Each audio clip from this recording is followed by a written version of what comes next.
Hey guys, we're going to continue our discussion of the Great Depression by talking about the New Deal and this massive change in the U.S. government's relationship to its citizens and vice versa. So Roosevelt was elected in 1932. He becomes president in 1933 and very quickly begins to make moves to try to address the country's needs. Some of these things work, some don't. They're still debated today in many cases. But Americans largely blamed Hoover for the country's economic problems. And Roosevelt, who won the Democratic Party's nomination, Franklin Delano Roosevelt, I should say, is a famous Democrat at the time. He was related to Theodore Roosevelt, the former Republican president. He's a distant cousin. He was a survivor of polio, and at the time, the governor of New York. So anyway, Roosevelt promised relief for the poor and public works programs to provide jobs. He attacks Hoover and the Republicans for their response or their lack of response to the Great Depression. He wins in a landslide, getting more than 57% of the popular vote. And of course, the Roosevelts were kind of this political power couple at the time. He had a winning personality, Franklin did. I believe it was the government's job to take direct action to help the American people. And his wife, Eleanor, was a powerful political force in her own right. She was actually I think like a fourth or fifth cousin or something like that of Franklin himself, but closer related to the Teddy Roosevelt. So it's often seen, the marriage is sometimes seen as a political move as much as a move for any kind of relationship or love or relationship. Anyway, their marriage does play a central role in Franklin Delano Roosevelt's political success, especially after he is stricken with polio. So Franklin Roosevelt himself had this kind of appealing blend. He was cheerful, optimistic, confident. He was a very effective communicator. After he becomes president, he institutes what become known as fireside chats, basically these times when he'll get on the radio and just kind of talk in a conversational tone to the American people and try to reach out to as many Americans as possible. He was a Democrat, but very reform-minded, much like the progressive Republicans of Roosevelt's day. And this is when we start to see the shift of the parties from the Democrats being the more conservative, states' rights kind of focus to becoming more focused on liberalism and federal government action. And the Republicans become more conservative and more suspicious of government action during this time. So he believed that government could solve economic and social problems, or at least help alleviate them. Of course, Eleanor was the kind of the eyes and ears of her husband. She directed efforts to solve a lot of major social issues. For instance, she came out against lynching of African Americans far ahead of her husband. She even wrote her own newspaper column. And as a result of her activities, she was trusted and loved by many of the American people. And in fact, kind of establishes the role, the precedent of the role of the modern first lady that has a political agenda and is an activist for certain types of political issues and things of that nature. Now, as president, Roosevelt acts very quickly. After he becomes president, he establishes what he calls a bank holiday, basically temporarily closing all the nation's banks to stop the runs and basically to try to stop the panic. He got Congress to pass the Emergency Banking Act and the Glass-Steagall Act, which created the FDIC, the Federal Deposit Insurance Corporation, which even today, federal government insures depositors up to like $250,000. And this begins what becomes known as the 100 Days, this period of government activity that Roosevelt pushes Congress to pass as many of his New Deal policies as he possibly can. And he broke the New Deal into three main categories: relief from poverty and hunger and all those kinds of things, recovery, trying to get the economy to grow again, and of course reforms to try to prevent this type of problem from happening again.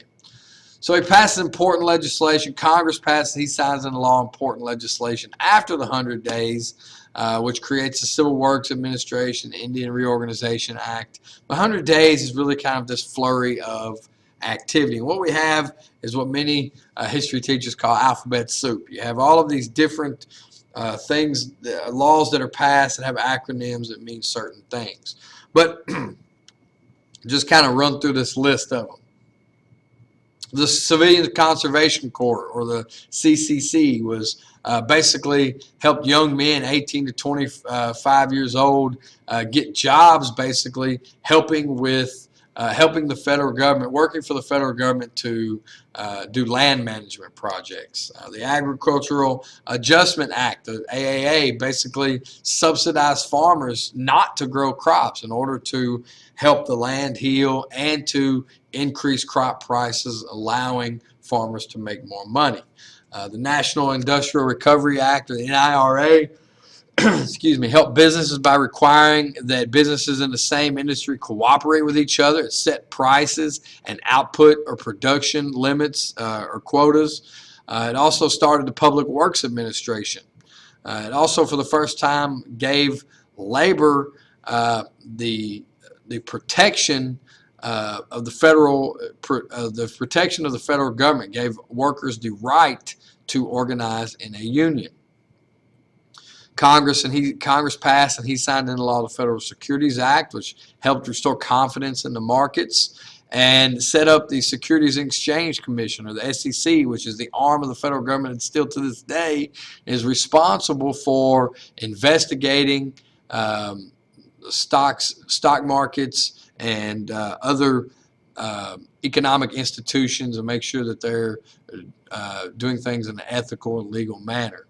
And also the Tennessee Valley Authority, the TVA, which built dams and other projects along the Tennessee River and its tributaries, which basically led to the electrification of thousands of homes that didn't have electricity before. It also obviously provided a great number of jobs for that region. Tennessee, North Carolina, Alabama, Mississippi, Georgia, even Kentucky benefited in some ways as well.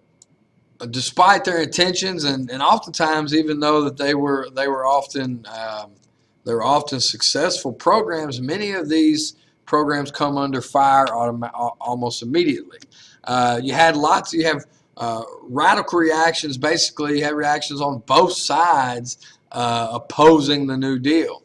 Radical Democrats, for instance, basically believe the New Deal didn't go far enough in reforming the economy. And some people advocated for complete overhaul of capitalism altogether. Huey P. Long, a popular senator from Louisiana, was a major opponent of Roosevelt. Father Charles Coughlin, who was a famous radio personality at the time, and Dr. Francis Townsend all argued that government should do more. Conservatives obviously reacted to the New Deal from the opposite side. They believed it was a radical break with the traditional American ideas, and they thought that the New Deal would drive the country into destruction and socialism. One of the groups was called the American Liberty League. But basically, these people say that the New Deal was socialism, and that it would lead to basically too much government power and eventual tyranny of the federal government. Again, Huey Long was the celebrated kingfish, descendant from Louisiana, incredibly corrupt, incredibly popular with the voters in his state. He was very charismatic, and he believed that Roosevelt's policies were too friendly to banks and businessmen. And he started a organization called the Share Our Wealth Society, and his motto was "Every man a king." Basically, that every man should be able to live a quality lifestyle, and that government policies should reflect that belief. Father Charles Coughlin, like we talked about, the radio priest, believed that Roosevelt was not doing enough to curb the powers of bankers and the of bankers and other financial leaders. And of course, Dr. Francis Townsend criticized the New Deal for not doing enough for older Americans. He wanted pensions for people over 60, and this will go into effect in the second New Deal with the Social Security Administration being established.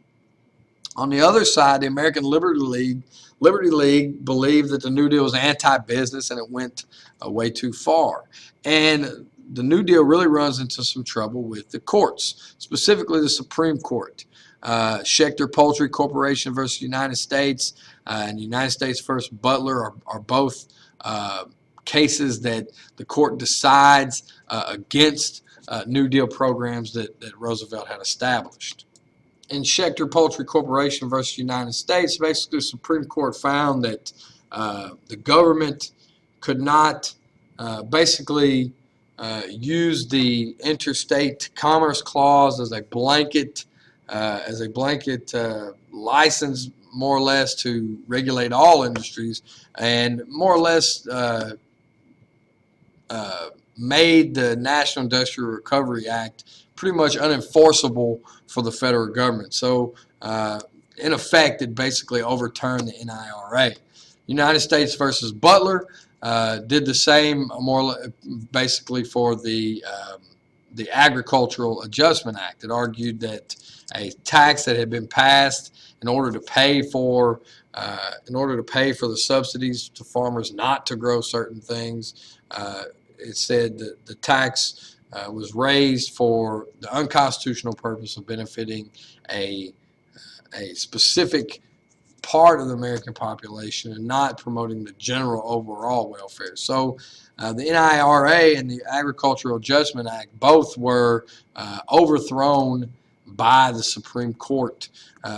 Interestingly enough, Schechter Poultry Corporation versus the United States is really what's going to convince Roosevelt to attempt, after his reelection, to pack the court with more justices that would be more favorable to New Deal policies. At any rate, the first New Deal was kind of in the books, and by the second 100 days, Roosevelt begins to move on to other aspects of the New Deal and to aspects of reform and more relief as well. So we'll talk about the second New Deal in the next video. Reactions to it, we'll talk about the historic 1936 election and also Roosevelt's fateful decision to try to pack the courts during his immediately after his election in 1936. So we'll talk to you about that later. See you guys. Bye.